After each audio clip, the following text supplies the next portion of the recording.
make a transition. All right. Why do I have to swallow this Christian God? Because this now is much really where I want to get. Okay, you've convinced me there's a God. All right. All right, and so some of the other arguments from God we'll not go into right now, the ontological, but the Christian God. Right.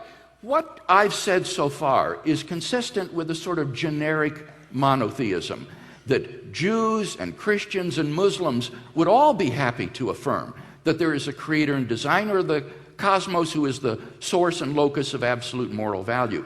Now the question is, which of these monotheisms is true, if any? And what I would argue is that God has revealed himself decisively in the person of Jesus of Nazareth, who claimed to be the Son of God and the absolute revelation of God, and whose radical personal claims were publicly vindicated by God by raising him from the dead. So you're going to run right to the resurrection? Yes. Okay. So the resurrection, Paul had a point when he said, and so should you, all right? But Paul said, look, if the resurrection didn't happen, we above all men are to be pitied, we above all men are fools. So the resurrection event. Let's. I know you have a slide in case we got here. So let's walk through what you think are the best arguments for the resurrection of Jesus. Because if the resurrection event happened, it does seem to set him apart. Oh, it does, clearly. All right.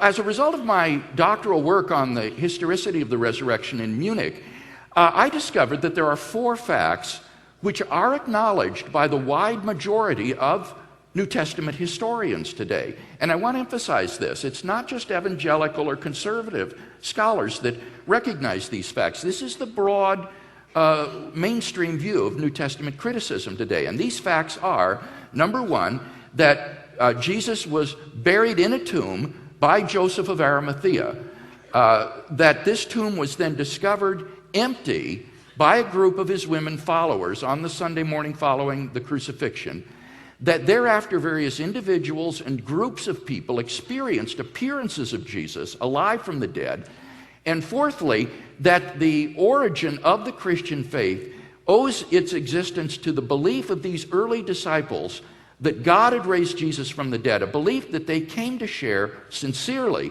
and suddenly, despite every predisposition to the contrary.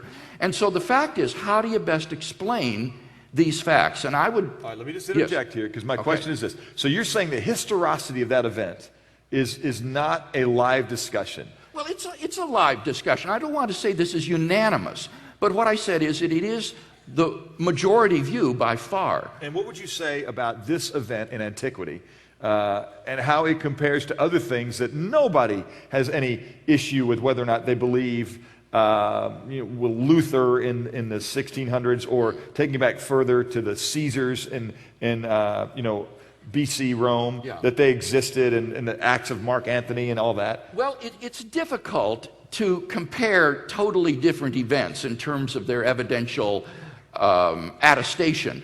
But N.T. Wright, a very prominent New Testament historian, in his book on the resurrection of Jesus, after about 700 pages of discussion, he says that in his professional opinion, the empty tomb and the post-mortem appearances of Jesus are so well attested as to be virtually undeniable and are comparable to the fall of Jerusalem in AD 70 or the reign of Augustus Caesar.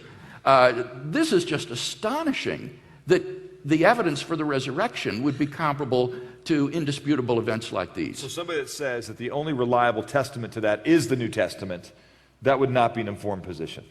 Well, it's not that it's an uninformed position, it's that it is based upon a false presupposition, and that is that the New Testament documents somehow shouldn't count as historically reliable documents.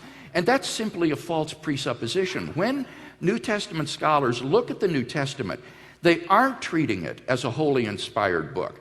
They're treating it as what it originally was, just a bunch of separate documents, letters, biographies, and so forth, written in the Greek language, handed down out of the first century, telling this remarkable story about Jesus of Nazareth.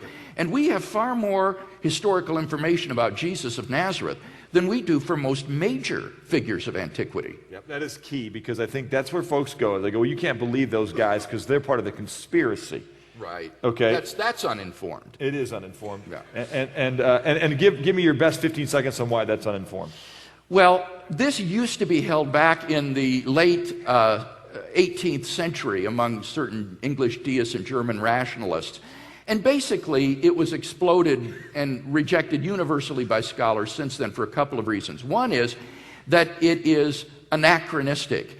It reads the disciples' situation through the rear view mirror of Christian history, thinking that they would fake a resurrection so that Jesus could be the Messiah, rather than putting yourself in the shoes of these disciples themselves.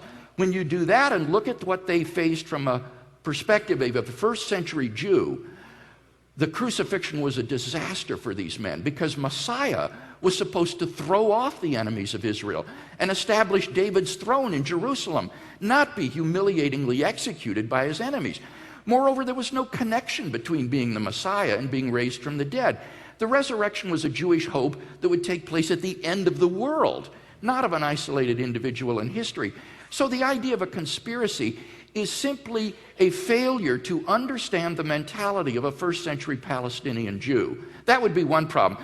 The other problem is that there's no doubting, when you read the New Testament, the sincerity of these men and women. They were ready to die for the truth. And did. And many of them did die. And so you cannot say that this was the result of some sort of a deliberate hoax or conspiracy. There's no doubt when you read the pages of the New Testament, these people really believed this message. So go forward, and the best explanation for the reason that these guys really believed it is because... Right. I think the hypothesis, God raised Jesus from the dead, which was their explanation, the one the eyewitnesses gave, is the best explanation. And what I would do here is compare the resurrection hypothesis with alternative hypotheses, like the conspiracy hypothesis, the wrong tomb hypothesis, the hallucination hypothesis, and you would assess these hypotheses using the standard criteria that historians use.